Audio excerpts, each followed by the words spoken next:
Al llegar a la curva, Kitty, con un impulso de sus piececitos nerviosos, se acercó a Sherbatsky, se cogió a su brazo sonriendo y saludó a Levin con la cabeza. Estaba más hermosa aún de lo que él la imaginara. Cuando pensaba en ella, la recordaba toda. Su cabecita rubia, con su expresión deliciosa de bondad y candor infantiles, tan admirablemente colocada sobre sus hombros graciosos. Aquella mezcla de gracia de niña y de belleza de mujer ofrecían un conjunto encantador que impresionaba a Levin profundamente. Pero lo que más le impresionaba de ella, como una cosa siempre nueva, eran sus ojos tímidos, serenos y francos, y su sonrisa, aquella sonrisa que le transportaba a un mundo encantado, donde se sentía satisfecho, contento, con una felicidad plena como solo recordaba haberla experimentado durante los primeros días de su infancia. ¿Cuándo ha venido?, le preguntó Kitty, dándole la mano. El pañuelo se le cayó del manguito. Levin lo recogió y ella dijo, «Muchas gracias. Llegué hace poco, ayer, quiero decir, hoy», repuso Levin, a quien la emoción había impedido entender bien la pregunta. «Me proponía ir a su casa», y recordando de pronto el motivo por que la buscaba, se turbó y se puso encarnado. «No sabía que usted patinara, y patina muy bien», añadió. Ella le miró atentamente, como tratando de adivinar la causa de su turbación. «Estimo en mucho su elogio, ya que se le considera a usted como el mejor patinador», dijo al fin, sacudiendo con su manecita enfundada en guantes negros la escarcha que se formaba sobre su manguito. Sí, antes, cuando patinaba con pasión, aspiraba a llegar a ser un perfecto patinador. «Parece que usted se apasiona por todo», dijo la joven sonriendo. «Me gustaría verle patinar. Ande, póngase los patines y demos una vuelta juntos». «¿Es posible? Patinar juntos», pensaba Levin, mirándola. «Enseguida me los pongo», dijo en alta voz, y se alejó a buscarlos. «Hace tiempo que no venía usted por aquí, señor», le dijo el empleado, cogiendo el pie de Levin para sujetarle los patines. «Desde entonces no viene nadie que patine como usted. ¿Queda bien así?», concluyó, ajustándole la correa. «Bien, bien. Acabe pronto, por favor», replicaba Levin, conteniendo apenas la sonrisa de dicha que pugnaba por aparecer en su rostro. «Eso es vida. Eso es felicidad. Juntos, patinaremos juntos», me ha dicho. ¿Y si se lo dijera ahora? Pero tengo miedo, porque ahora me siento feliz. Feliz aunque sea solo por la esperanza. Pero es preciso decidirse. Hay que acabar con esta incertidumbre. Y ahora mismo. Se puso en pie, se quitó el abrigo, y tras recorrer el hielo desigual inmediato a la caseta, salvó el hielo liso de la pista, deslizándose sin esfuerzo, como si le bastase la voluntad para animar su carrera. Se acercó a Kitty con timidez, sintiéndose calmado al ver la sonrisa con que le acogía. Ella le dio la mano, y los dos se precipitaron juntos, aumentando cada vez más la velocidad. Y cuanto más deprisa iban, tanto más fuertemente oprimía ella la mano de Levin. «Con usted aprendería muy pronto, porque no sé a qué se deberá, pero me siento completamente segura cuando patino con usted», le dijo. «Y yo también me siento más seguro cuando usted se apoya en mi brazo», repuso Levin. Y enseguida enrojeció, asustado de lo que acababa de decir. Y en efecto, apenas hubo pronunciado estas palabras, cuando, del mismo modo como el sol se oculta entre las nubes, del rostro de Kitty desapareció toda la suavidad. Y Levin comprendió por la expresión de su semblante que la joven se concentraba para reflexionar. Una leve arruguita se marcó en la tersa frente de la muchacha. «¿Le sucede algo?». «Perdone, no tengo derecho a…», rectificó Levin. «¿Por qué no? No me pasa nada», repuso ella fríamente. Y añadió, «¿No ha visto aún a Mademoiselle Linon?». «Todavía no». «Vaya a saludarla. Le aprecia mucho». «Oh, Dios mío, la he enojado», pensó Levin mientras se dirigía hacia la vieja francesa de grises cabellos rizados, sentada en el banco. Ella le acogió como a un viejo amigo, enseñando al reír su dentadura postiza. «¿Cómo crecemos, eh?», le dijo, indicándole a Kitty. «¿Cómo nos hacemos viejos?». «Tinny Bear es ya mayor», continuó riendo, y recordando los apelativos que antiguamente daba Levin a cada una de las tres hermanas, equiparándolas a los tres océznos de un cuento popular inglés. ¿Se acuerda de que la llamaba así? Él no lo recordaba ya, pero la francesa llevaba 10 años riendo de aquello. Vaya, vaya a patinar. ¿Verdad que nuestra Kitty lo hace muy bien ahora? Cuando Levin se acercó a Kitty de nuevo, la severidad había desaparecido del semblante de la joven.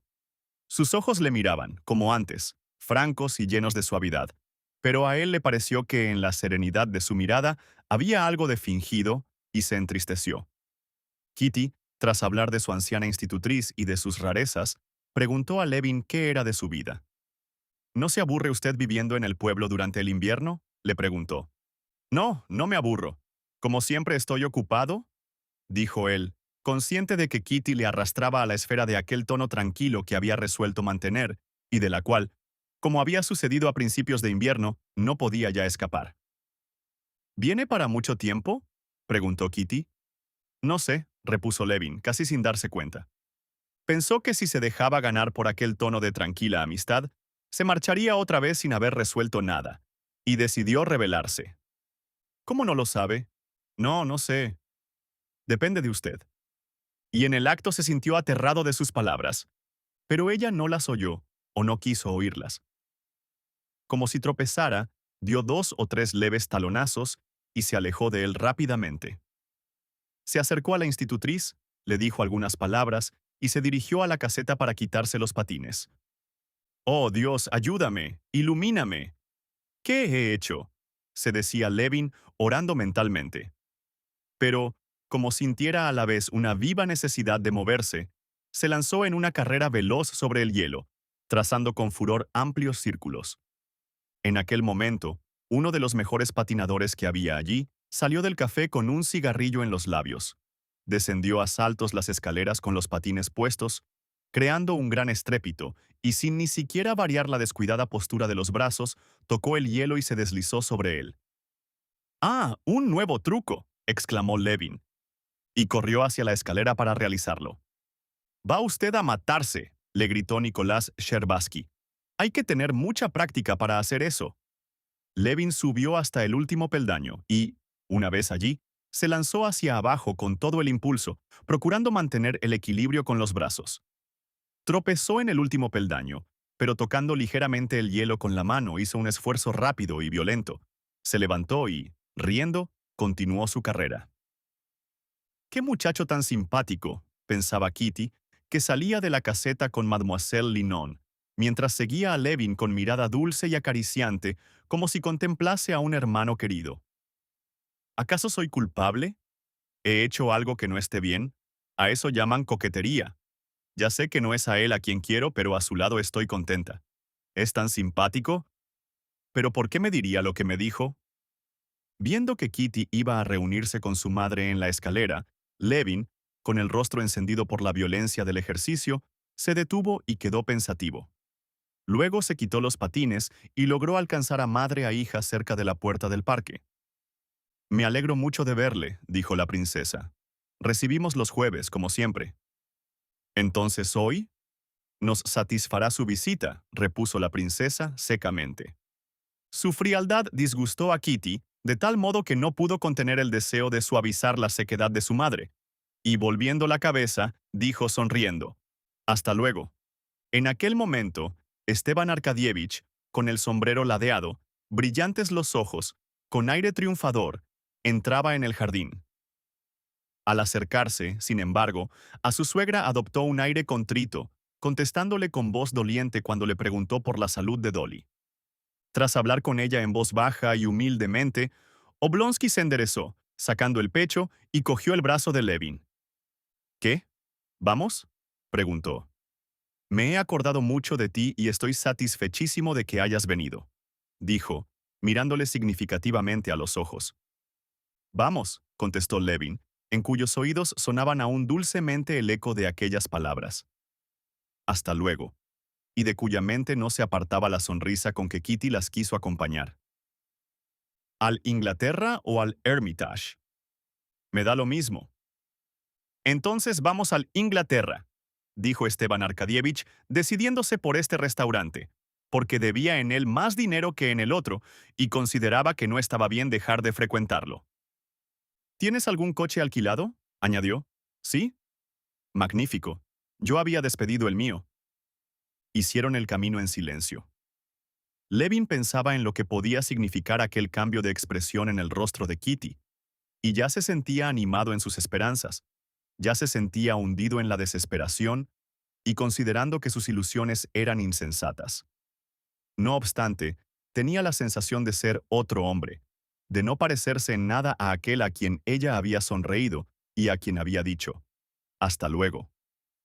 Esteban Arkadievich, entre tanto, iba componiendo el menú por el camino. ¿Te gusta el rodaballo?, preguntó a Levin cuando llegaban. ¿Qué? El rodaballo. Oh, sí, sí, me gusta con locura. X.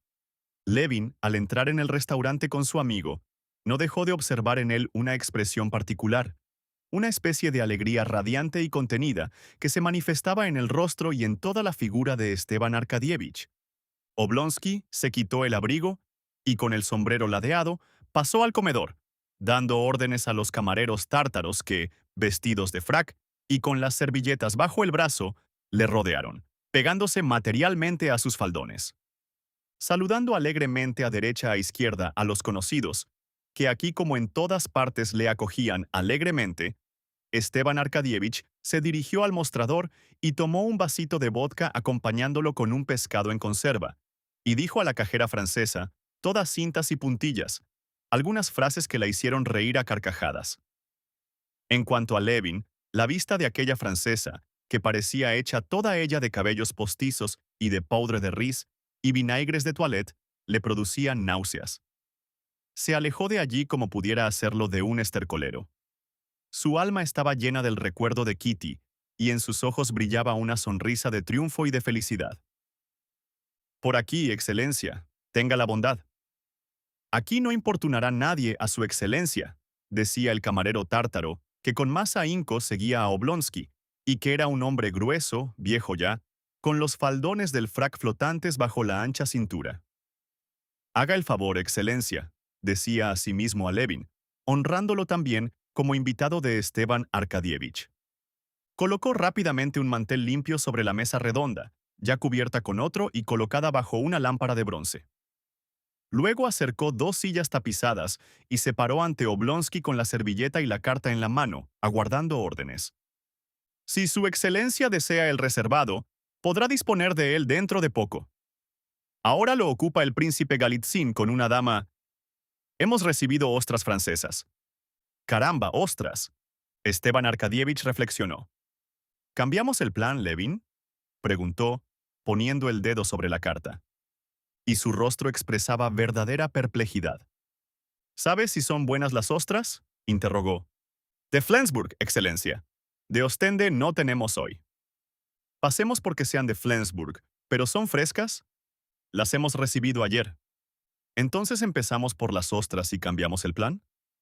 Me es indiferente. A mí lo que más me gustaría sería el shi y la cacha, pero aquí no deben de tener de eso.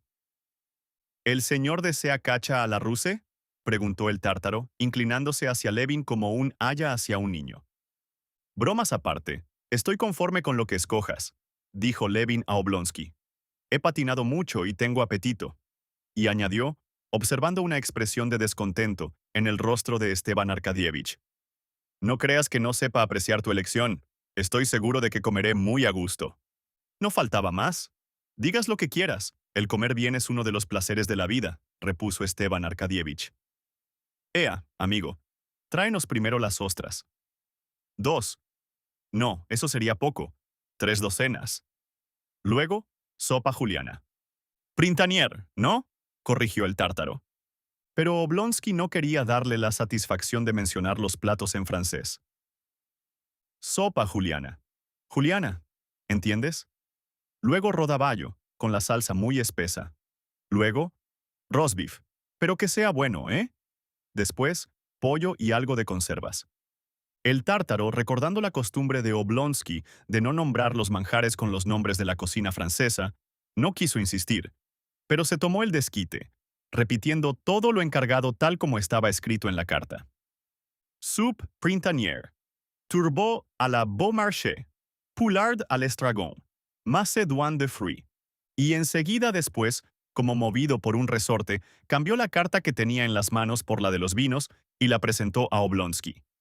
¿Qué bebemos? Lo que quieras. ¿Acaso un poco de champaña?, indicó Levin. ¿Champaña para empezar? Pero bueno, como tú quieras. ¿Cómo te gusta? ¿Carta blanca? Cachet blanc, dijo el tártaro. Sí, esto con las ostras. Luego, ya veremos. Bien, excelencia.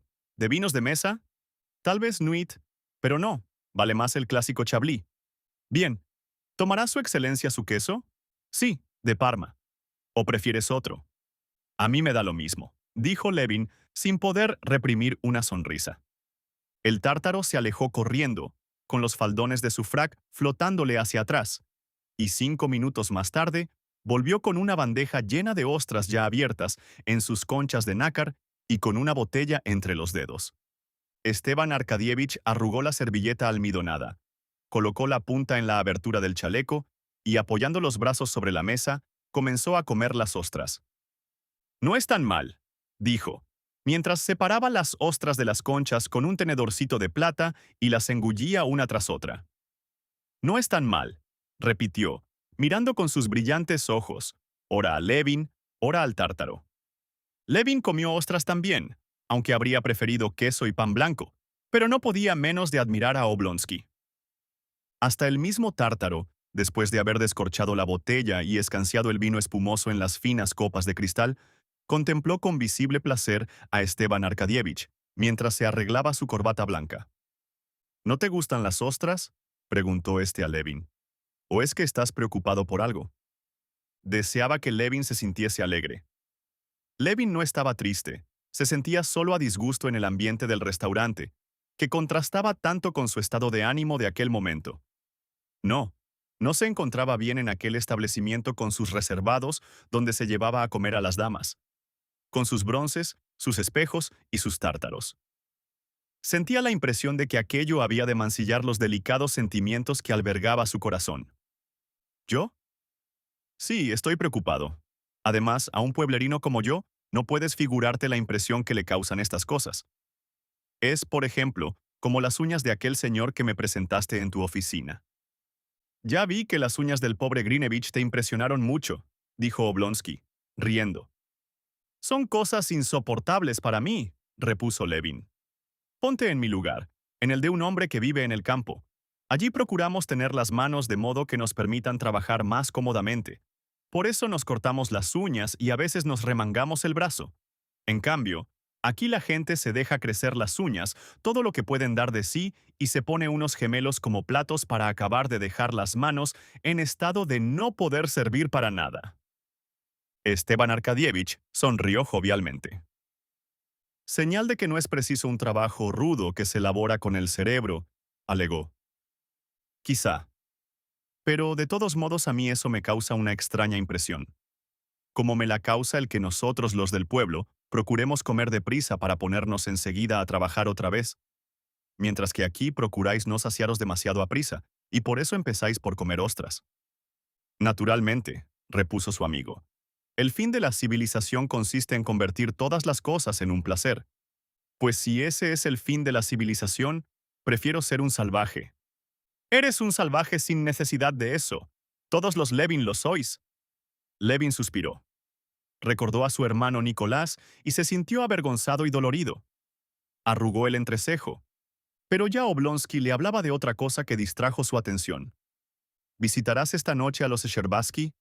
Quiero decir agregó, separando las conchas vacías y acercando el queso, mientras sus ojos brillaban de manera significativa. No dejaré de ir, repuso Levin, aunque creo que la princesa me invitó de mala gana. No digas tonterías, es su modo de ser. Sírvanos la sopa, amigo, dijo Oblonsky al camarero. Es su manera de grande dame. Yo también pasaré por allí, pero antes he de estar en casa de la condesa Bonina. Hay allí un coro que, como te decía, eres un salvaje. ¿Cómo se explica tu desaparición repentina de Moscú? Los Scherbatsky no hacían más que preguntarme por ti, Como si yo pudiera saber. Y solo sé una cosa, que haces siempre lo contrario que los demás. Tienes razón, soy un salvaje, concedió Levin, hablando lentamente pero con agitación. Pero si lo soy, no es por haberme ido entonces, sino por haber vuelto ahora. Qué feliz eres, interrumpió su amigo, mirándole a los ojos. ¿Por qué? Conozco los buenos caballos por el pelo y a los jóvenes enamorados por los ojos, declaró Esteban Arkadievich. El mundo es tuyo. El porvenir se abre ante ti. ¿Acaso tú no tienes ya nada ante ti? Sí, pero el porvenir es tuyo. Yo tengo solo el presente, y este presente no es precisamente de color de rosa. ¿Y eso? No marchan bien las cosas. Pero no quiero hablar de mí, y además no todo se puede explicar, dijo Esteban Arkadievich. Cambia los platos, dijo al camarero. Y prosiguió. Ea, ¿a qué has venido a Moscú? ¿No lo adivinas? Contestó Levin, mirando fijamente a su amigo, sin apartar de él un instante sus ojos profundos. Lo adivino, pero no soy el llamado a iniciar la conversación sobre ello. Juzga por mis palabras si lo adivino o no, dijo Esteban Arkadievich con leve sonrisa. ¿Y entonces, qué me dices? Preguntó Levin con voz trémula, sintiendo que todos los músculos de su rostro se estremecían. ¿Qué te parece el asunto? Oblonsky vació lentamente su copa de chablis sin quitar los ojos de Levin. Por mi parte, dijo, no desearía otra cosa. Creo que es lo mejor que podría suceder. ¿No te equivocas? ¿Sabes a lo que te refieres? Repuso su amigo clavando los ojos en él. ¿Lo crees posible? Lo creo. ¿Por qué no? ¿Supones sinceramente que es posible? Dime todo lo que piensas. No me espera una negativa. Casi estoy seguro. ¿Por qué piensas así? Dijo Esteban Arkadievich, observando la emoción de Levin. A veces lo creo, y esto fuera terrible para mí y para ella. No creo que para ella haya nada terrible en esto. Toda muchacha se enorgullece cuando piden su mano. Todas sí, pero ella no es como todas. Esteban Arkadievich sonrió. Conocía los sentimientos de su amigo y sabía que para él todas las jóvenes del mundo estaban divididas en dos clases. Una compuesta por la generalidad de las mujeres, sujetas a todas las flaquezas, y otra compuesta solo por ella, que no tenía defecto alguno y estaba muy por encima del género humano. ¿Qué haces? Toma un poco de salsa, dijo, deteniendo la mano de Levin, que separaba la fuente. Levin, obediente, se sirvió salsa, pero impedía con sus preguntas que Esteban Arkadievich comiera tranquilo. Espera, espera, dijo. Comprende que esto para mí es cuestión de vida o muerte. A nadie he hablado de ello. Con nadie puedo hablar, excepto contigo. Aunque seamos diferentes en todo, sé que me aprecias, y yo te aprecio mucho también. Pero, por Dios, sé sincero conmigo. Yo te digo lo que pienso, respondió Oblonsky con una sonrisa. Te diré más aún. Mi esposa, que es una mujer extraordinaria. Suspiró, recordando el estado de sus relaciones con ella, y tras un breve silencio, continuó. Tiene el don de prever los sucesos. Adivina el carácter de la gente y profetiza los acontecimientos. Sobre todo si se trata de matrimonios. Por ejemplo, predijo que la Shayovskaya se casaría con Brenteln. Nadie quería creerlo. Pero resultó. Pues bien, está de tu parte. Es decir, que no solo simpatiza contigo, sino que asegura que Kitty será indudablemente tu esposa.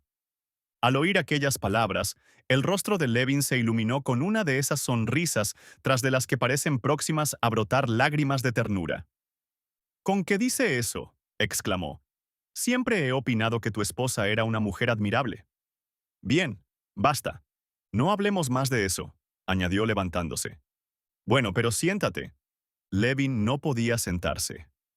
Dio un par de vueltas con sus firmes pasos por la pequeña habitación, pestañeando con fuerza para dominar sus lágrimas, y solo entonces volvió a instalarse en su silla. Comprende, dijo, que esto no es un amor vulgar. Yo he estado enamorado, pero no como ahora. No es ya un sentimiento, sino una fuerza superior a mí que me lleva a Kitty.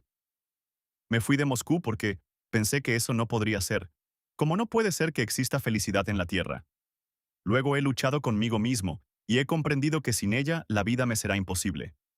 Es preciso que tome una decisión. ¿Por qué te fuiste? Ah, espera, espera. Se me ocurren tantas cosas para preguntarte. No sabes el efecto que me han causado tus palabras. La felicidad me ha convertido casi en un ser indigno. Hoy me he enterado de que mi hermano Nicolás está aquí, y hasta de él me había olvidado, como si creyera que también él era feliz. Es una especie de locura, pero hay una cosa terrible. A ti puedo decírtela. Eres casado y conoces estos sentimientos. Lo terrible es que nosotros, hombres ya viejos y con un pasado, y no un pasado de amor, sino de pecado, nos acercamos a un ser puro, a un ser inocente. No me digas que no es repugnante. Por eso uno no puede dejar de sentirse indigno. Y no obstante a ti de pocos pecados, puede culpársete. Y sin embargo, cuando considero mi vida, siento asco, me estremezco y me maldigo y me quejo amargamente. Sí. ¿Pero qué quieres? El mundo es así, dijo Esteban Arkadievich. Solo un consuelo nos queda, y es el de aquella oración tan bella de que siempre me acuerdo. Perdónanos, Señor, no según nuestros merecimientos, sino según tu misericordia. Solo así me puede perdonan. 11. Levin bebió el vino de su copa. Ambos callaron. Tengo algo más que decirte, indicó al fin Esteban Arkadievich. ¿Conoces a Bronsky? No. ¿Por qué? Trae otra botella, dijo Oblonsky al tártaro, que acudía siempre para llenar las copas en el momento en que más podía estorbar. Y añadió, «Porque es uno de tus rivales». «¿Quién es ese Bronsky?», preguntó Levin. Y el entusiasmo infantil que inundaba su rostro se dio el lugar a una expresión aviesa y desagradable. Es hijo del conde Cirilo Ivanovich Bronsky, y uno de los más bellos representantes de la juventud dorada de San Petersburgo. Le conocí en Tver cuando servía allí. Él iba a la oficina para asuntos de reclutamiento. Es apuesto, inmensamente rico, tiene muy buenas relaciones y es edecán de Estado Mayor. Y además se trata de un muchacho muy bueno y muy simpático. Luego le he tratado aquí y resulta que es hasta inteligente e instruido. Un joven que promete mucho. Levin, frunciendo las cejas, guardó silencio. Llegó poco después de irte tú y se ve que está enamorado de Kitty hasta la locura. ¿Y comprendes? La madre... Perdona, pero no comprendo nada, dijo Levin, malhumorado. Y acordándose de su hermano, pensó en lo mal que estaba portándose con él. Calma, hombre, calma, dijo Esteban Arkadievich, sonriendo y dándole un golpecito en la mano. Te he dicho lo que sé, pero creo que en un caso tan delicado como este, la ventaja está a tu favor. Levin, muy pálido, se recostó en la silla. Yo te aconsejaría terminar el asunto lo antes posible, dijo Oblonsky, llenando la copa de Levin. Gracias, no puedo beber más, repuso Levin, separando su copa. Me emborracharía. Bueno, ¿y cómo van tus cosas? Continuó, tratando de cambiar de conversación. Espera. Otra palabra, insistió Esteban Arkadievich. Arregla el asunto lo antes posible, pero no hoy. Vete mañana por la mañana. Haz una petición de mano en toda regla y que Dios te ayude. Recuerdo que querías siempre cazar en mis tierras, dijo Levin. ¿Por qué no vienes esta primavera? Ahora lamentaba profundamente haber iniciado aquella conversación con Oblonsky, pues se sentía igualmente herido en sus más íntimos sentimientos por lo que acababa de saber sobre las pretensiones rivales de un oficial de San Petersburgo, como por los consejos y suposiciones de Esteban Arkadievich. Oblonsky, comprendiendo lo que pasaba en el alma de Levin, sonrió. Iré, iré, dijo. Pues sí, hombre, las mujeres son el eje alrededor del cual gira todo. Mis cosas van mal, muy mal, y también por culpa de ellas. Vamos, dame un consejo de amigo, añadió, sacando un cigarro y sosteniendo la copa con una mano. ¿De qué se trata? De lo siguiente. Supongamos que estás casado, que amas a tu mujer y que te seduce otra... Dispensa, pero me es imposible comprender eso. Sería como si, después de comer aquí a gusto, pasáramos ante una panadería y robásemos un pan. Los ojos de Esteban Arkadievich brillaban más que nunca. ¿Por qué no? Hay veces en que el pan huele tan bien que no puede uno contenerse. Himmlisch ist's, wenn ich bezwungen meine irdische Begier. Aber doch wenn's nicht gelungen, hatte ich auch recht hübsch Pläsier. Y, después de recitar estos versos, Esteban Arkadievich sonrió maliciosamente. Levin no pudo reprimir a su vez una sonrisa. Hablo en serio, siguió diciendo Oblonsky.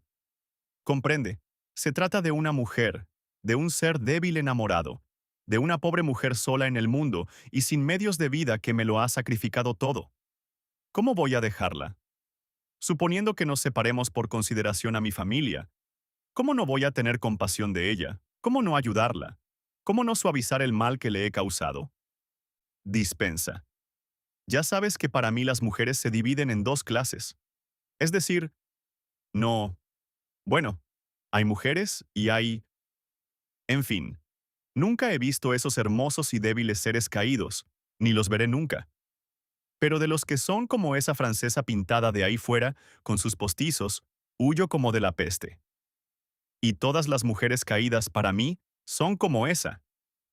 ¿Y qué me dices de la del Evangelio? Calla, calla. Nunca habría Cristo pronunciado aquellas palabras si llega a saber el mal uso que había de hacerse de ellas. De todo el Evangelio, nadie recuerda más que esas palabras. De todos modos, no digo lo que pienso, sino lo que siento. Aborrezco a las mujeres perdidas. A ti te repugnan las arañas. A mí, esta especie de mujeres. Seguramente no has estudiado la vida de las arañas, ¿verdad? Pues yo tampoco la de... Hablar así es muy fácil.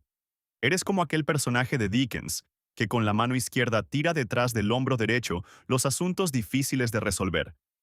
Pero negar un hecho no es contestar una pregunta. Dime, ¿qué debo hacer en este caso? Tu mujer ha envejecido y tú te sientes pletórico de vida. Casi sin darte cuenta, te encuentras con que no puedes amar a tu esposa con verdadero amor, por más respeto que te inspire. Si entonces aparece el amor ante ti, estás perdido. Estás perdido, repitió Esteban Arkadievich con desesperación y tristeza. Levin sonrió. Sí, estás perdido, repitió Oblonsky. ¿Y entonces qué hacer? No robar el pan tierno. Esteban Arkadievich se puso a reír. Oh, moralista. Pero el caso es este. Hay dos mujeres. Una de ellas no se apoya más que en sus derechos, en nombre de los cuales te exige un amor que no le puedes conceder. La otra te lo sacrifica todo y no te pide nada a cambio. ¿Qué hacer? ¿Cómo proceder? Es un drama terrible. Mi opinión sincera es que no hay tal drama, porque, a lo que se me alcanza, ese amor, esos dos amores, que, como recordarás, Platón define en su Simposión, constituyen la piedra de toque de los hombres. Unos comprenden el uno, otros el otro. Y los que profesan el amor no platónico no tienen por qué hablar de dramas. Es un amor que no deja lugar a lo dramático. Todo el drama consiste en unas palabras. Gracias por las satisfacciones que me has proporcionado, y adiós. En el amor platónico no puede haber tampoco drama, porque en él todo es puro y claro, y porque... Levin recordó en aquel momento sus propios pecados y las luchas internas que soportara, y añadió inesperadamente. Al fin y al cabo, tal vez tengas razón. Bien puede ser. Pero no sé. Decididamente no sé. Mira, dijo Esteban Arkadievich. Tu gran defecto y tu gran cualidad es que eres un hombre entero. Como es este tu carácter, quisieras que el mundo estuviera compuesto de fenómenos enteros, y en realidad no es así. Tú, por ejemplo, desprecias la actividad social y el trabajo oficial, porque quisieras que todo esfuerzo estuviera en relación con su fin, y eso no sucede en la vida. Desearías que la tarea de un hombre tuviera una finalidad, que el amor y la vida matrimonial fueran una misma cosa, y tampoco ocurre así. Toda la diversidad, la hermosura, el encanto de la vida, se componen de luces y sombras. Levin suspiró, pero nada dijo. Pensaba en sus asuntos y no escuchaba a Oblonsky, y de pronto los dos comprendieron que, aunque eran amigos, aunque habían comido y bebido juntos, lo que debía haberlos aproximado más, cada uno pensaba en sus cosas exclusivamente y no se preocupaba para nada del otro. Oblonsky había experimentado más de una vez esa impresión de alejamiento, después de una comida destinada a aumentar la cordialidad, y sabía lo que hay que hacer en tales ocasiones. ¡La cuenta!, gritó, saliendo a la sala inmediata. Encontró allí a un edecán de regimiento y entabló con él una charla sobre cierta artista y su protector. Halló así alivio y descanso de su conversación con Levin, el cual le arrastraba siempre a una tensión espiritual y cerebral excesivas. Cuando el tártaro apareció con la cuenta de 26 rublos y algunos kopecks, más un suplemento por vodkas, Levin, que en otro momento, como hombre del campo, se habría horrorizado de aquella enormidad de la que le correspondía pagar 14 rublos, no prestó al hecho atención alguna. Pagó, pues, aquella cantidad y se dirigió a su casa para cambiar de traje a ir a la de los Sherbatsky, donde había de decidirse su destino. 12. La princesita Kitty Sherbatsky tenía 18 años. Aquella era la primera temporada en que la habían presentado en sociedad, donde obtenía más éxitos que los que lograran sus hermanas mayores y hasta más de los que su misma madre osara esperar. No solo todos los jóvenes que frecuentaban los bailes aristocráticos de Moscú estaban enamorados de Kitty, sino que en aquel invierno surgieron dos proposiciones serias. La de Levin y, enseguida después de su partida, la del conde Vronsky. La aparición de Levin a principios de la temporada, sus frecuentes visitas y sus evidentes muestras de amor hacia Kitty motivaron las primeras conversaciones formales entre sus padres a propósito del porvenir de la joven, y hasta dieron lugar a discusiones. El príncipe era partidario de Levin y decía que no deseaba nada mejor para Kitty. Pero, con la característica costumbre de las mujeres de desviar las cuestiones, la princesa respondía que Kitty era demasiado joven, que nada probaba que Levin llevara intenciones serias, que Kitty no sentía inclinación hacia Levin y otros argumentos análogos. Se callaba lo principal, que esperaba un partido mejor para su hija, que Levin no le era simpático y que no comprendía su modo de ser. Así, cuando Levin se marchó inesperadamente, la princesa se alegró y dijo con aire de triunfo a su marido: ¿Ves cómo yo tenía razón? Cuando Vronsky hizo su aparición, se alegró más aún, y se afirmó en su opinión de que Kitty debía hacer, no ya un matrimonio bueno, sino brillante. Para la madre no existía punto de comparación entre Levin y Vronsky. No le agradaba Levin por sus opiniones violentas y raras, por su torpeza para desenvolverse en sociedad, motivada, a juicio de ella, por el orgullo. Le disgustaba la vida salvaje, según ella, que el joven llevaba en el pueblo, donde no trataba más que con animales y campesinos. La contrariaba, sobre todo, que, enamorado de su hija, hubiese estado un mes y medio frecuentando la casa, con el aspecto de un hombre que vacilara, observara y se preguntara si, declarándose, el honor que les haría no sería demasiado grande. ¿No comprendía acaso que, puesto que visitaba a una familia donde había una joven casadera, era preciso aclarar las cosas? Y luego, aquella marcha repentina, sin explicaciones. Menos mal, comentaba la madre, que es muy poco atractivo y Kitty, claro, no se enamoró de él. Vronsky, en cambio, poseía cuanto pudiera desear la princesa.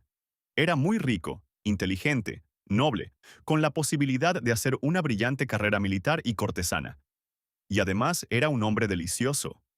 No, no podía desear nada mejor. Vronsky, en los bailes, hacía la corte francamente a Kitty, danzaba con ella, visitaba la casa. No era posible, pues, dudar de la formalidad de sus intenciones. No obstante, la princesa pasó todo el invierno llena de anhelo y zozobra. Ella misma se había casado, 30 años atrás, gracias a una boda arreglada por una tía suya. El novio, de quien todo se sabía de antemano, llegó, conoció a la novia y le conocieron a él. La tía casamentera informó a ambas partes del efecto que se habían producido mutuamente, y como era favorable, a pocos días y en una fecha señalada, se formuló y aceptó la petición de mano. Todo fue muy sencillo y sin complicaciones, o así al menos le pareció a la princesa. Pero, al casar a sus hijas, vio por experiencia que la cosa no era tan sencilla ni fácil. Fueron muchas las caras que se vieron, los pensamientos que se tuvieron, los dineros que se gastaron y las discusiones que mantuvo con su marido antes de casar a Daria y a Natalia. Al presentarse en sociedad su hija menor, se reproducían las mismas dudas, los mismos temores y además más frecuentes discusiones con su marido. Como todos los padres, el viejo príncipe era muy celoso del honor y pureza de sus hijas, y sobre todo de Kitty, su predilecta, y a cada momento armaba escándalos a la princesa, acusándola de comprometer a la joven. La princesa estaba acostumbrada ya a aquello con las otras hijas, pero ahora comprendía que la sensibilidad del padre se excitaba con más fundamento. Reconocía que en los últimos tiempos las costumbres de la alta sociedad habían cambiado y sus deberes de madre se habían hecho más complejos. Veía a las amigas de Kitty formar sociedades, asistir a no se sabía qué cursos, tratar a los hombres con libertad, ir en coche solas, prescindir muchas de ellas, en sus saludos, de hacer reverencias y, lo que era peor, estar todas persuadidas de que la elección de marido era cosa suya y no de sus madres. Hoy día las jóvenes no se casan ya como antes, decían y pensaban todas aquellas muchachas, y lo malo era que lo pensaban también muchas personas de edad. Sin embargo, ¿cómo se casaban hoy día? Las jóvenes nadie se lo había dicho a la princesa. La costumbre francesa de que los padres de las muchachas decidieran su porvenir era rechazada y criticada. La costumbre inglesa de dejar en plena libertad a las chicas tampoco estaba aceptada ni se consideraba posible en la sociedad rusa.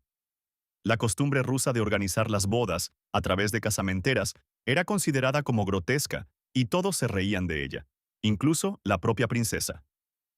Pero ¿cómo habían de casarse sus hijas? Eso no lo sabía nadie. Aquellos con quienes la princesa tenía ocasión de hablar no salían de lo mismo. En nuestro tiempo no se pueden seguir esos métodos anticuados. Quienes se casan son las jóvenes, no los padres.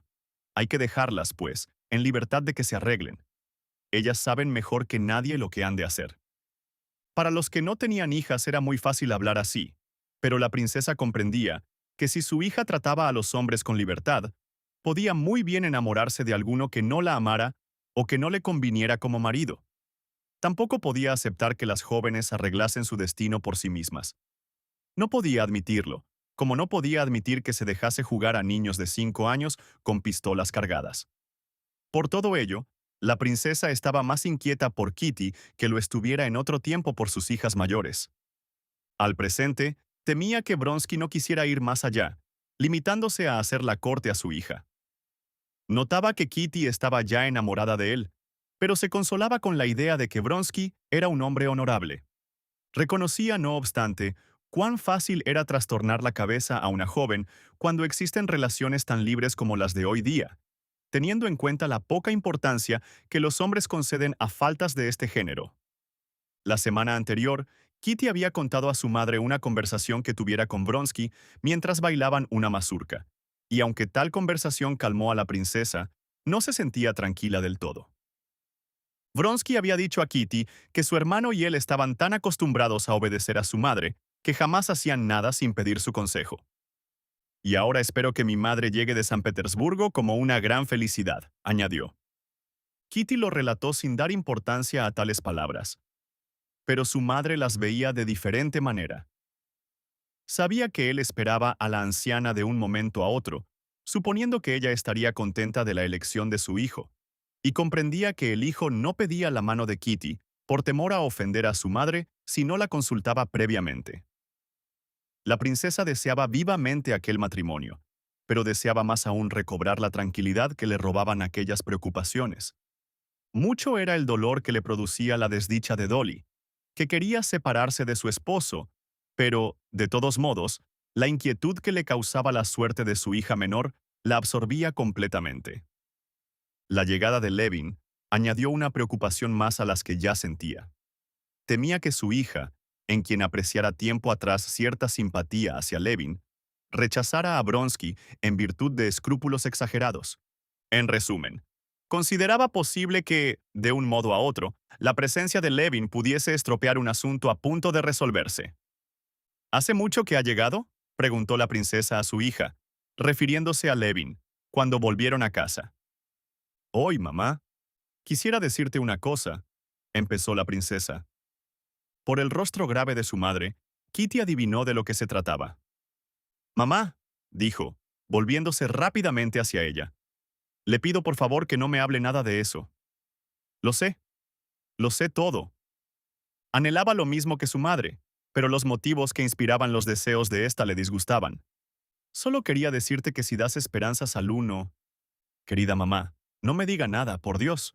Me asusta hablar de eso». «Me callaré», dijo la princesa, viendo asomar las lágrimas a los ojos de su hija. «Solo quiero que me prometas una cosa, vidita mía, que nunca tendrás secretos para mí. ¿Me lo prometes?» «Nunca, mamá», repuso Kitty, ruborizándose y mirando a su madre a la cara.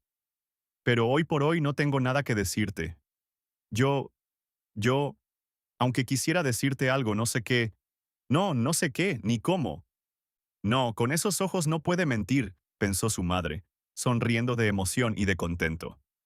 La princesa sonreía, además, ante aquello que a la pobre muchacha le parecía tan inmenso y trascendental. Las emociones que agitaban ahora su alma. 13. Después de comer y hasta que empezó la noche, Kitty experimentó un sentimiento parecido al que puede sentir un joven soldado antes de la batalla. Su corazón palpitaba con fuerza y le era imposible concentrar sus pensamientos en nada. Sabía que esta noche en que iban a encontrarse los dos, se decidiría su suerte, y los imaginaba ya a cada uno por separado, ya a los dos a la vez. Al evocar el pasado, se detenía en los recuerdos de sus relaciones con Levin, que le producían un dulce placer. Aquellos recuerdos de la infancia, la memoria de Levin unida a la del hermano difunto, nimbaba de poéticos colores sus relaciones con él. El amor que experimentaba por ella, y del cual estaba segura, la halagaba y la llenaba de contento. Conservaba, pues, un recuerdo bastante grato de Levin. En cambio, el recuerdo de Vronsky le producía siempre un cierto malestar, y le parecía que en sus relaciones con él había algo de falso, de lo que no podía culpar a Vronsky, que se mostraba siempre sencillo y agradable, sino a sí misma, mientras que con Levin se sentía serena y confiada.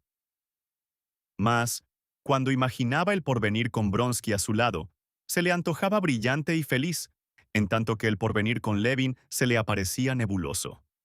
Al subir a su cuarto para vestirse, Kitty, contemplándose al espejo, comprobó con alegría que estaba en uno de sus mejores días. Se sentía tranquila, con pleno dominio de sí misma, y sus movimientos eran desenvueltos y graciosos. A las 7:30, apenas había bajado al salón, el lacayo anunció: «Konstantino Dmitrievich Levin». La princesa se hallaba aún en su cuarto y el príncipe no había bajado tampoco. «Ahora», pensó Kitty, sintiendo que la sangre le afluía al corazón. Se miró al espejo y se asustó de su propia palidez. Ahora comprendía claramente que si él había llegado tan pronto, era para encontrarla sola y pedir su mano. Y el asunto se le presentó de repente bajo un nuevo aspecto. No se trataba ya de ella sola, ni de saber con quién podría ser feliz y a quién daría su preferencia. Comprendía ahora que era forzoso herir cruelmente a un hombre a quien amaba. ¿Y por qué? Porque él, tan agradable, estaba enamorado de ella. Pero ella nada podía hacer. Las cosas tenían que ser así. «Dios mío, que yo misma tenga que decírselo», pensó. «¿Tendré que decirle que no le quiero? Pero esto no sería verdad. ¿Que amo a otro? Eso es imposible. Me voy, me voy». Ya iba a salir cuando sintió los pasos de él. «No, no es correcto que me vaya. ¿Y por qué temer? ¿Qué he hecho de malo? Le diré la verdad y no me sentiré cohibida ante él». «Sí, es mejor que pase. Ya está aquí», se dijo al distinguir la pesada y tímida figura que la contemplaba con ojos ardientes. Kitty le miró a la cara como si implorase su clemencia y le dio la mano. «Veo que he llegado demasiado pronto», dijo Levin, examinando el salón vacío. Y cuando comprobó que, como esperara, nada dificultaría sus explicaciones, su rostro se ensombreció. «Oh, no», contestó Kitty, sentándose junto a una mesa. «En realidad, deseaba encontrarla sola», explicó él, sin sentarse y sin mirarla, para no perder el valor. «Mamá vendrá enseguida. Ayer se cansó mucho. Ayer...» Hablaba sin saber lo que decía y sin separar de Levin su mirada suplicante y acariciadora. Él volvió a contemplarla. Kitty se ruborizó, y guardó silencio. Le dije ya que no sé cuánto tiempo permaneceré en Moscú, que la cosa dependía de usted. Ella inclinó más aún la cabeza, no sabiendo cómo habría de contestar a la pregunta que presentía. Depende de usted porque quería decirle que desearía que fuese usted mi esposa. Había hablado casi inconscientemente. Al darse cuenta de que lo más grave había sido dicho, calló y miró a la joven. Ella respiraba con dificultad, apartando la vista. En el fondo se sentía alegre y su alma rebosaba felicidad. Nunca había creído que tal declaración pudiera producirle una impresión tan profunda. Pero aquello duró un solo instante. Recordó a Bronsky y, dirigiendo a Levin la mirada de sus ojos límpidos y francos, y viendo la expresión desesperada de su rostro, dijo precipitadamente: «Dispénseme. No es posible. Qué próxima estaba ella a él un momento antes y cuán necesaria era para su vida. Y ahora, qué lejana, qué distante de él». «No podía ser de otro modo», dijo Levin, sin mirarla. Saludó y se dispuso a marchar. 14. Pero en aquel instante entró la princesa. El horror se pintó en sus facciones al ver que los dos jóvenes estaban solos y que en sus semblantes se retrataba una profunda turbación. Levin saludó en silencio a la princesa. Kitty callaba y mantenía bajos los ojos. Gracias a Dios, le ha dicho que no, pensó su madre. Y en su rostro se pintó la habitual sonrisa con que recibía a sus invitados cada jueves. Se sentó y empezó a hacer a Levin preguntas sobre su vida en el pueblo. Él se sentó también, esperando que llegasen otros invitados para poder irse sin llamar la atención. 5 minutos después, entró una amiga de Kitty, casada el invierno pasado, la condesa Norston. Era una mujer seca, amarillenta, de brillantes ojos negros, nerviosa y enfermiza. Quería a Kitty, y como siempre sucede cuando una casada siente cariño por una soltera, su afecto se manifestaba en su deseo de casar a la joven con un hombre que respondía a su ideal de felicidad, y este hombre era Bronsky. La condesa había solido hallar a Levin en casa de los Sherbatsky a principios del invierno. No simpatizaba con él. Su mayor placer cuando le encontraba consistía en divertirse a su costa. «Me agrada mucho», decía, «observar cómo me mira desde la altura de su superioridad. Bien cuando interrumpe su culta conversación conmigo, considerándome una necia, o bien cuando condesciende en soportar mi inferioridad. Esa condescendencia me encanta. Me satisface mucho saber que no puede tolerarme». Tenía razón. Levin la despreciaba y la encontraba inaguantable en virtud de lo que ella tenía por sus mejores cualidades: el nerviosismo y el refinado desprecio a indiferencia hacia todo lo sencillo y corriente. Entre ambos se habían establecido, pues, aquellas relaciones tan frecuentes en sociedad, caracterizadas por el hecho de que dos personas mantengan en apariencia relaciones de amistad, sin que por eso dejen de experimentar tanto desprecio el uno por el otro que no puedan ni siquiera ofenderse. La condesa Norston atacó inmediatamente a Levin. «Caramba, Constantino Dmitrievich, ya le tenemos otra vez en nuestra corrompida Babilonia», dijo, tendiéndole su manecita amarillenta y recordando que Levin meses antes había llamado Babilonia a Moscú. «¿Qué? ¿Se ha regenerado Babilonia o se ha encenagado usted?», preguntó mirando a Kitty con cierta ironía. «Me honra mucho, condesa, que recuerde usted mis palabras», dijo Levin, quien, repuesto ya, se amoldaba maquinalmente al tono habitual, entre burlesco y hostil, con que trataba a la condesa. Debieron de impresionarla mucho. «Figúrese, hasta me las apunté. ¿Has patinado hoy, Kitty?», y comenzó a hablar con la joven. Aunque marcharse entonces era una inconveniencia, Levin prefirió cometerla a permanecer toda la noche viendo a Kitty mirarle de vez en cuando y rehuir su mirada en otras ocasiones. Ya iba a levantarse cuando la princesa, reparando en su silencio, le preguntó: «¿Estará mucho tiempo aquí?». «Seguramente no podrá ser mucho, pues, según tengo entendido, pertenece usted al Zemstvo». «Ya no me ocupo del Zemstvo, princesa», repuso él. «He venido por unos días». «Algo le pasa», pensó la condesa Norston, notando su rostro serio y concentrado. Es extraño que no empiece a desarrollar sus tesis, pero yo le llevaré al terreno que me interesa. Me gusta tanto ponerle en ridículo ante Kitty. Explíqueme esto, por favor, le dijo en voz alta. Usted, que elogia tanto a los campesinos. En nuestra aldea de la provincia de Kaluga, los aldeanos y las aldeanas se han bebido cuanto tenían y ahora no nos pagan. ¿Qué me dice usted de esto, que elogia siempre a los campesinos? Una señora entraba en aquel momento. Levin se levantó.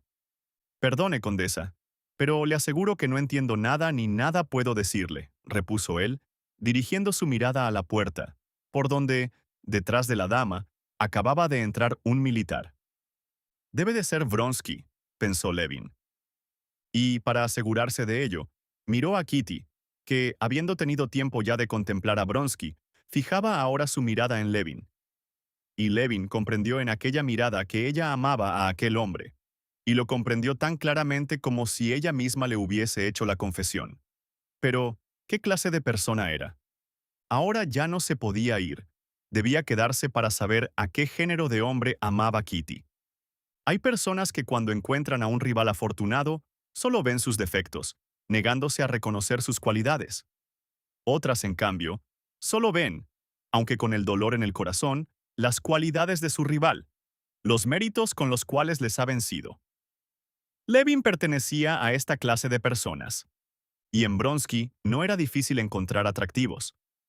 Era un hombre moreno, no muy alto, de recia complexión, de rostro hermoso y simpático.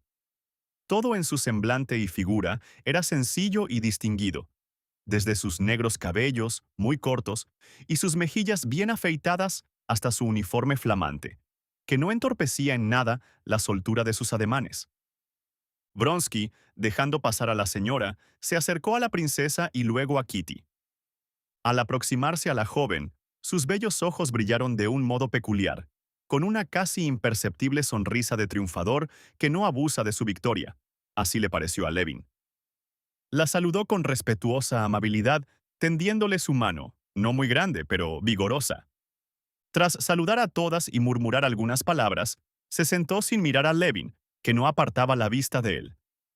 «Permítanme presentarles», dijo la princesa. «Konstantino Dmitrievich Levin. El conde Alexis Konstantinovich Vronsky».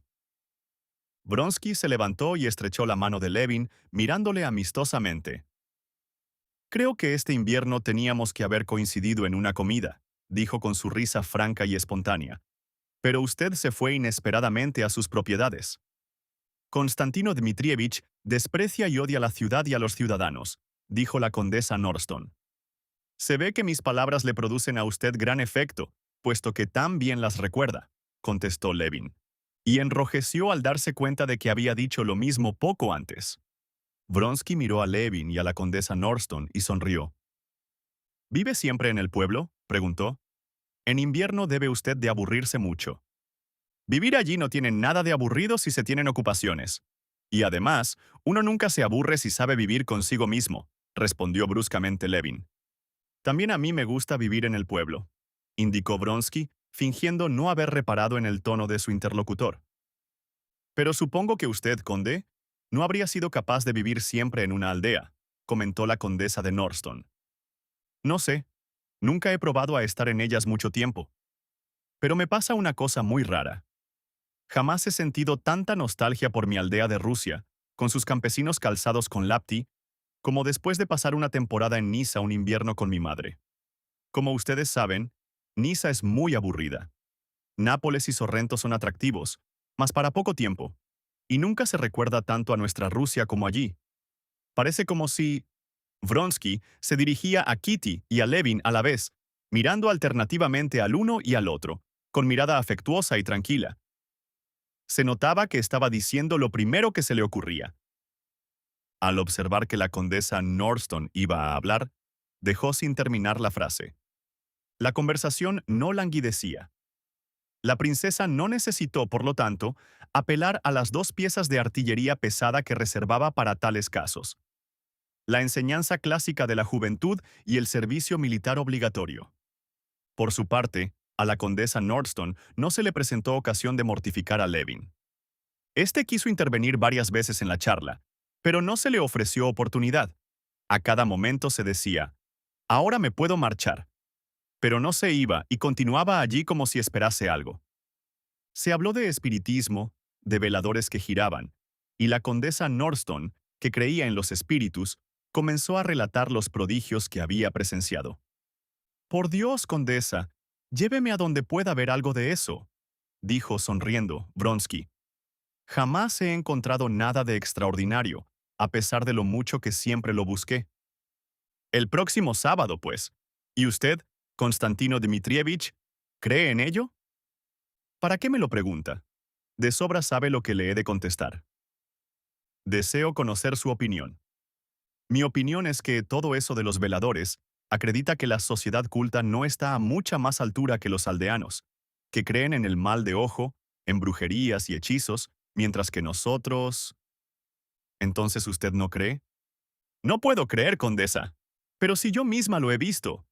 También las campesinas cuentan que han visto ellas mismas fantasmas. ¿Es decir que lo que digo no es verdad? Y sonrió forzadamente.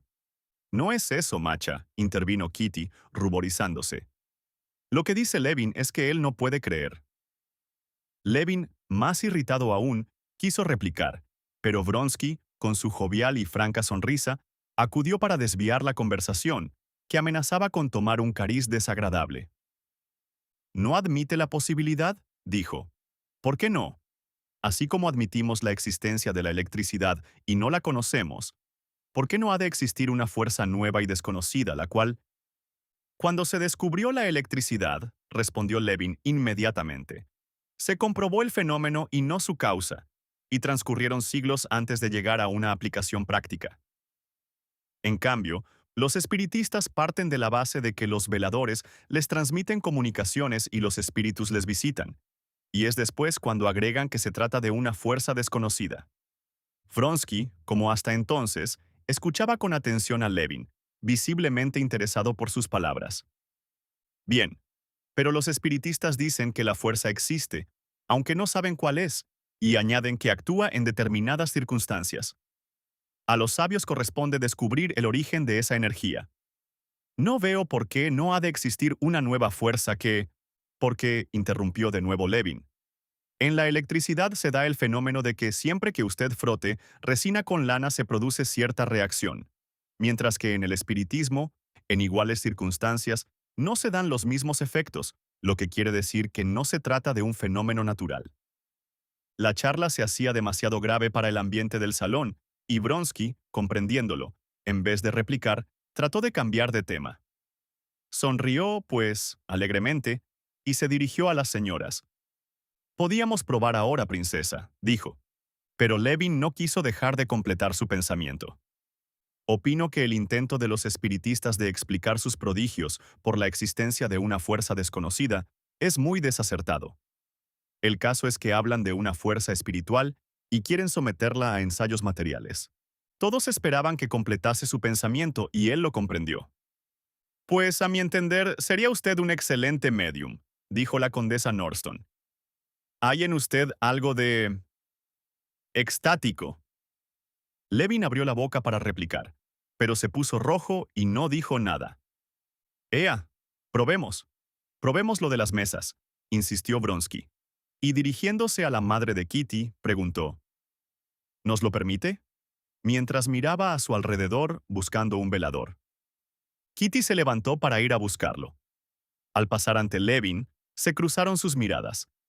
Ella le compadecía con toda su alma. Le compadecía por la pena que le causaba.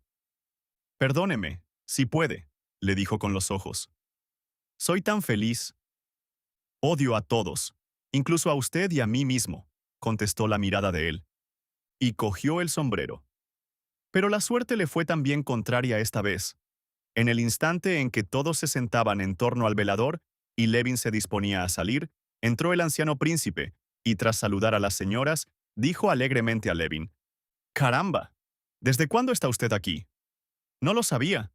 Me alegro mucho de verle». El príncipe le hablaba a veces de usted, a veces de tú.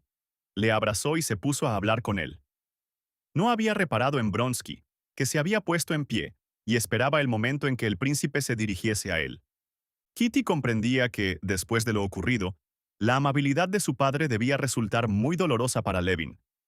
Notó también la frialdad con que el príncipe saludó por fin a Vronsky y cómo éste le contemplaba con amistoso asombro, sin duda preguntándose por qué se sentiría tan mal dispuesto hacia él.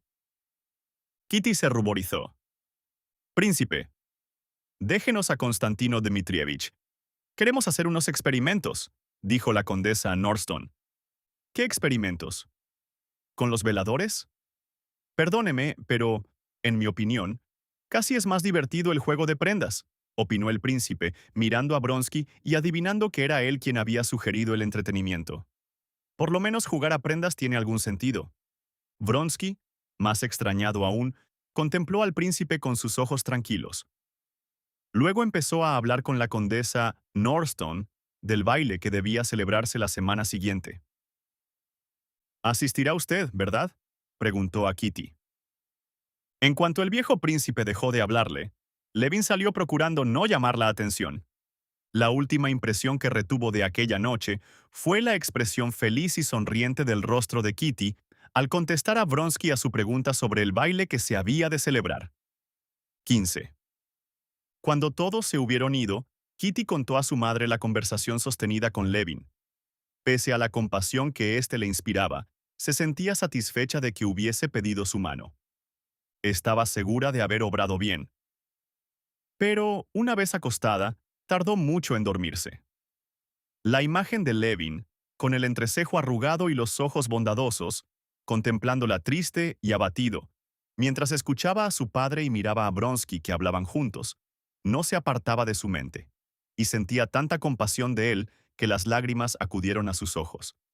Pero luego pensó en el hombre a quien había preferido, evocó su rostro tranquilo y decidido, la noble serenidad y la benevolencia que emanaban de su semblante, y volvió a sentirse alegre y feliz.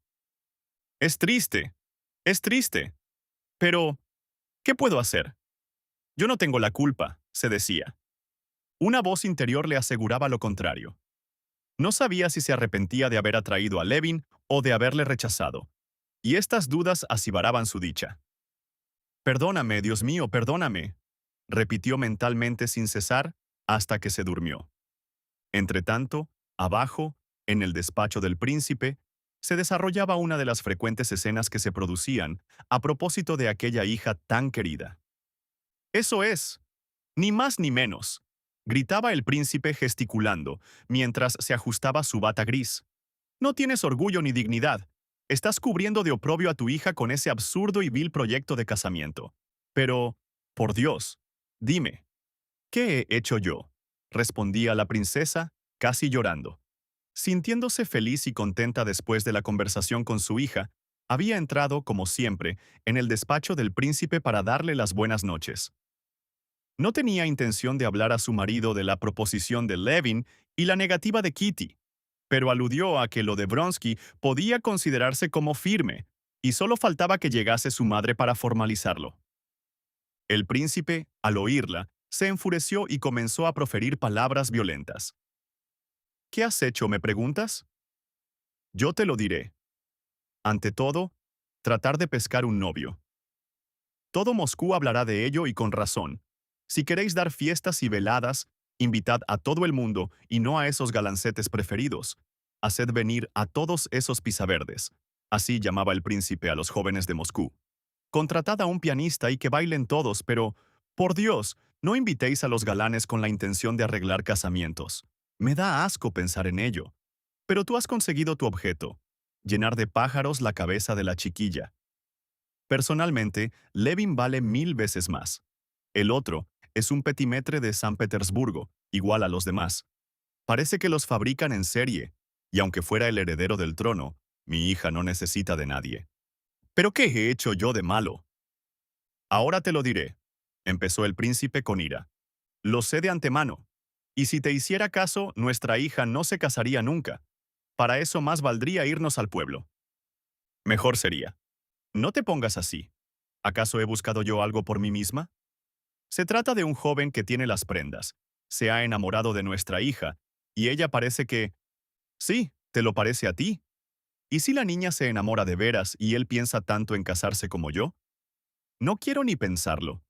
oh el espiritismo, oh Nisa, oh el baile. Y el príncipe imitaba los gestos de su mujer y hacía una reverencia después de cada palabra. Y si luego hacemos desgraciada a nuestra Katenka, entonces, ¿por qué ha de ser así? ¿Por qué te lo imaginas? No me lo imagino. Lo veo. Para algo tenemos ojos los hombres, mientras que las mujeres no los tenéis. Yo veo quién lleva intenciones serias. Levin.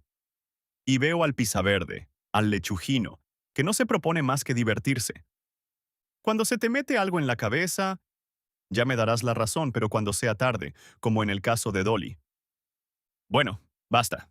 No hablemos más, interrumpió la princesa recordando el infortunio de su hija mayor. Está bien, adiós.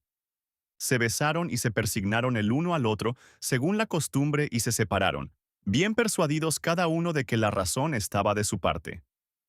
Hasta entonces, la princesa había estado segura de que aquella noche se había decidido la suerte de Kitty, y que no cabía duda alguna sobre las intenciones de Vronsky.